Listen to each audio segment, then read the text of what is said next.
Então, toda a igreja adventista, desde o início dela, desde o início antes de ser oficial em 1863, desde o movimento Filerita, eles são obcecados pelo dia e hora da volta de Jesus. Eles são obcecados por isso. Querem saber por que querem. E querem saber. Na verdade, assim, toda religião adventista, ela é baseada em teorias de conspiração. Na verdade, é isso, tá? Então, eles ficam ali, assim, você pode ver, os caras que mais acreditam nessas... Porque, assim, a gente sabe que 90% de teoria de conspiração é tudo balela, é loucura, né? Alguma coisinha ali tem um fundo de verdade e tal, mas tem uns caras que piram, né? E a igreja adventista é muito nesse lance. Eles ficam, não, o Papa agora vai se reunir com o Biden, na época do Obama era a mesma coisa. Não, o Obama vai se reunir agora e vai sair o decreto dominical. Então, assim, o Papa, ele se move um pouquinho assim no trono dele, já, opa, olha lá, vai acontecer alguma coisa.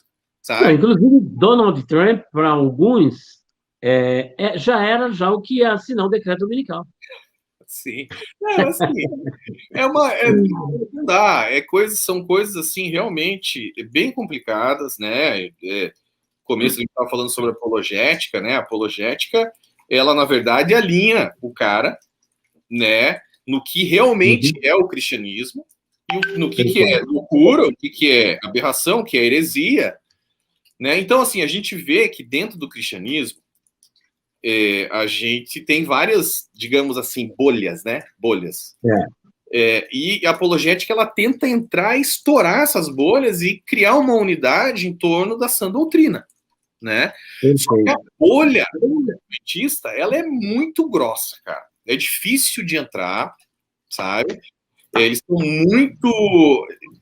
são muito cruéis com quem critica a religião deles, assim, são fariseus da atualidade. Os caras ficam loucos, ficam muito bravos, tá? Pois bem. Então, quer dizer, os escritos de Ellen White, diferente do que dizem, realmente tem um caráter autoritativo dentro da igreja, é considerado como escritos inspirados em pé de igualdade com a Bíblia. Inclusive, no debate que eu tive com o Leandro Quadros, ele chegou a dizer o seguinte: só existe duas fontes de inspiração, ou é Deus ou é o diabo. Perfeito. Uma vez que não é o diabo, ela foi inspirada por Deus. Agora, ela não é canônica, ela só não é canônica porque ela não tem um livro na Bíblia.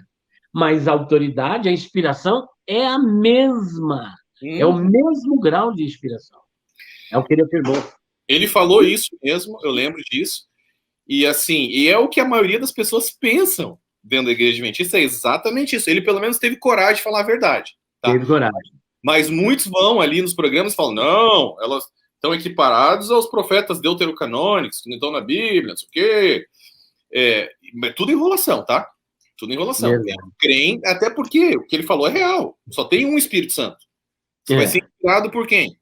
Se eles forem inspirados pelo Espírito Santo, ela também foi. Quer dizer, é o que eles pensam. Então não tem como sair... Mas que não condiz com a verdade. E a gente consegue comprovar, né? São falsas profecias, loucuras, plágio. Contradições gritantes. Contradições entre os próprios escritos dela mesma. Né? Contradições com a Bíblia e contradições com os escritos dela mesmo. Com os escritos. Sabe? Verdade. Bom, como você falou da questão do juiz investigativo, por que foi criado esse juiz investigativo que até então não existia? Parece-me que é uma crença distintiva do adventismo, ou eu estou errado? Não, juiz investigativo. Completamente certo, foi um tapa-buraco, né? A gente sabe de toda a história ali do grande desapontamento, o povo todo aguardando a volta de Jesus.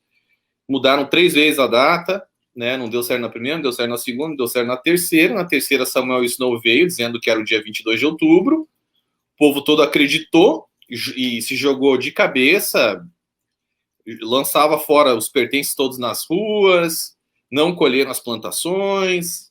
Enfim, era aquilo ali, como demonstração de fé, eles faziam isso. E chegou no dia 22 de outubro, nada aconteceu. Muitos ficaram loucos, tudo no meu livro. Quer dizer, uma falsa profecia acerca da volta de Jesus, que ele voltaria em 1800... E 44, 22 de outubro. E Ellen White corroborou. Ellen White corroborou totalmente William Miller. Você vai ver, não sei se chegou nessa parte ainda, mas ela escreve claramente, endossa ele, não. Deus mostrou ao irmão Miller uma perfeita cadeia de verdades. Deu a ele a chave para interpretar os livros do Apocalipse e de Daniel. Quer dizer... Assim, então o cara faz tudo isso, um monte de gente morre. Então Deus quis enganar o seu próprio povo. Aliás, foi o que ela falou, tá? Depois que não aconteceu, ela disse, não. Deus colocou a mão por cima dos cálculos proféticos e a gente não conseguiu descobrir a verdade. Depois que ele tirou, a gente viu. Então Deus enganou, Deus é mentiroso agora. Né? Tá vendo?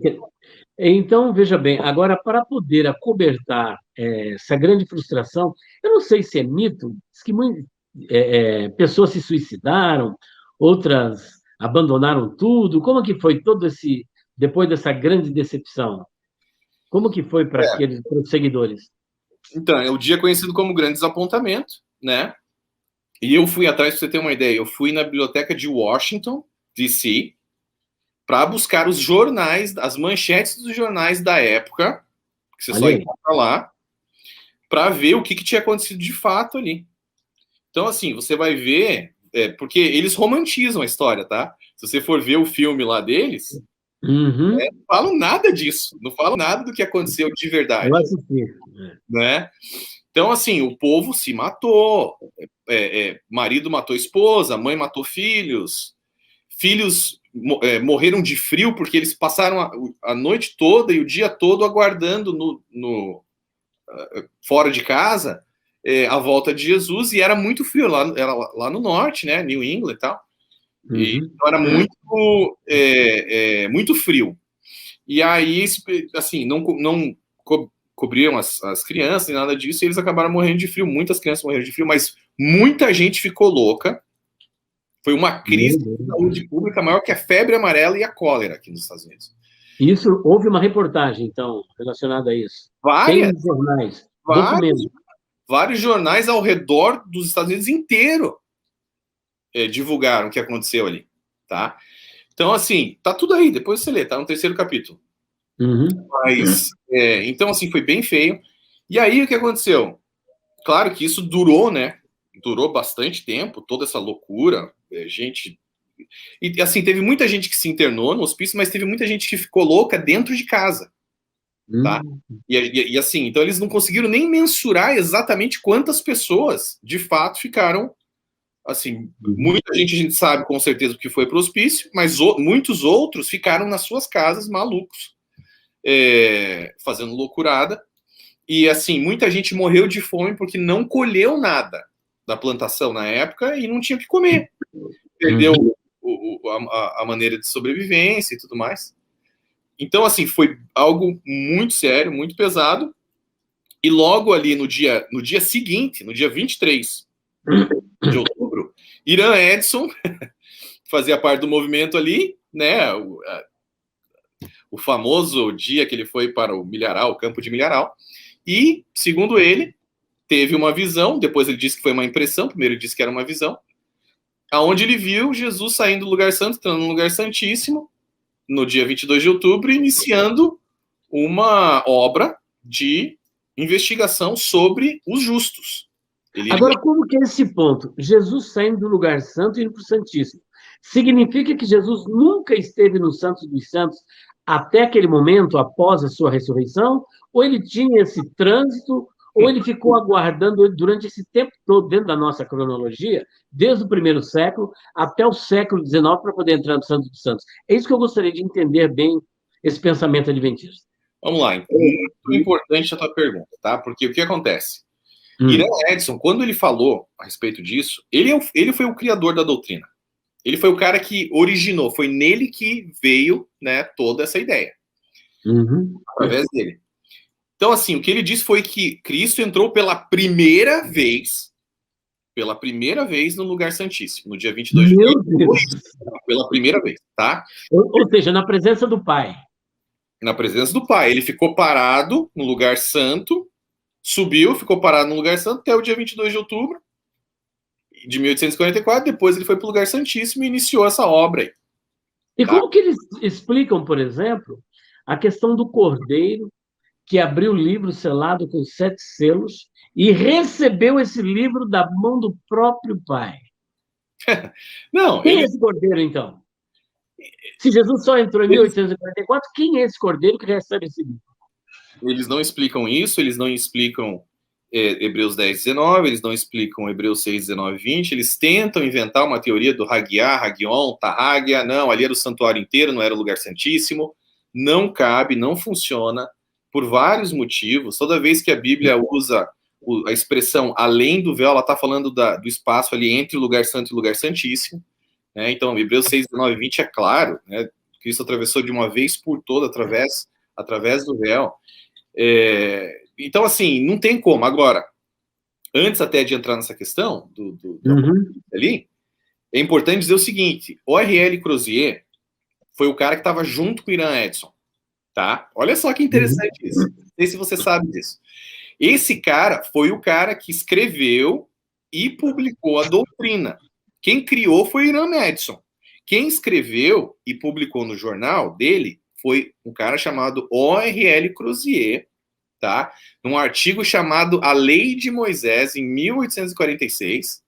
Ele escreveu esse artigo. Nesse artigo ele dizia que nenhuma expiação havia sido feita na cruz. Nenhuma. Meu Deus. Entre outras loucuras, tá? E ali ele escreveu a respeito do juízo investigativo e disse que Cristo estava... Ou seja, foi ele que colocou por escrito, né, essa doutrina.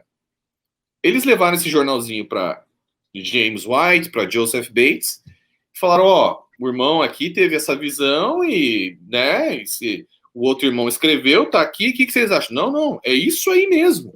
Com certeza Deus vai revelar para a irmã Ellen White a respeito disso. Levaram o negócio para ela, não deu outra. Teve uma visão e era aquilo ali mesmo. Né? E ela... Quer dizer que até aí ela já era profetisa, então. Já era profetisa, ela começou... O James White, o Tiago White, é o esposo dela, não é isso?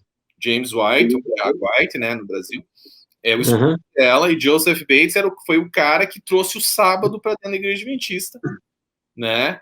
E assim, meio que houve uma troca. Eu trago o sábado e daí eu aceito o juízo investigativo, você aceita o sábado e eu aceito, né, o juízo investigativo e tal.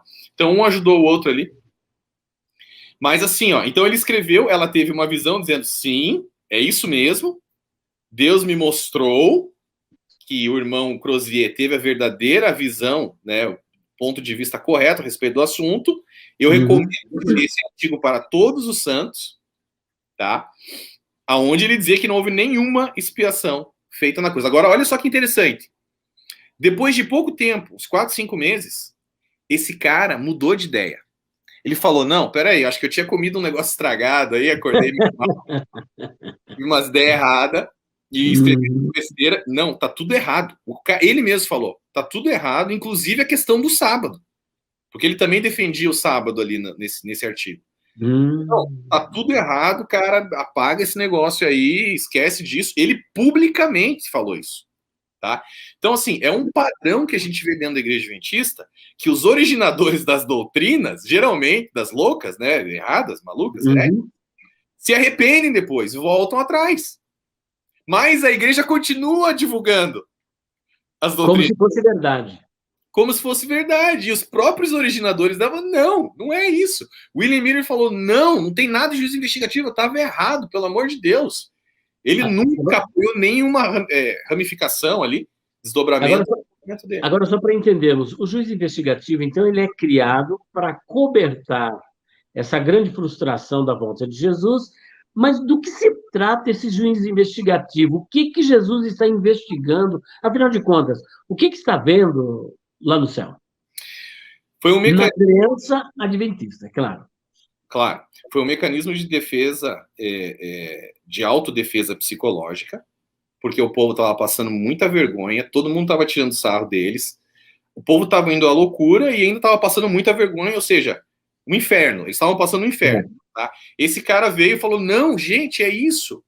E começou a acalmar, o povo iria se agarrar em qualquer coisa. Então a gente nota que as doutrinas distintivas da igreja adventista nunca vêm através de um estudo profundo teológico, mas sim de uma visão, algo que Deus falou só para aquela pessoa, né? E o que a doutrina diz, afinal de contas? Então, ele diz o seguinte, que a partir do dia 22 de outubro de 1844, Cristo saiu do lugar santo, entrou no lugar santíssimo e passou a investigar a vida de todos os justos, tá? E o que pouca gente sabe é o seguinte, se você não se arrependeu dos seus pecados pelo nome, ou seja, você tem que se lembrar deles, pedir perdão, tá? Se arrepender e andar na linha. Se você não fez isso, você está perdido. Pecado pelo nome do pecado. Pelo nome. Se você se esqueceu de alguma atitude tua, ela fala isso claramente, tá? Você vai pro lago de fogo, acabou, tá? Quando ela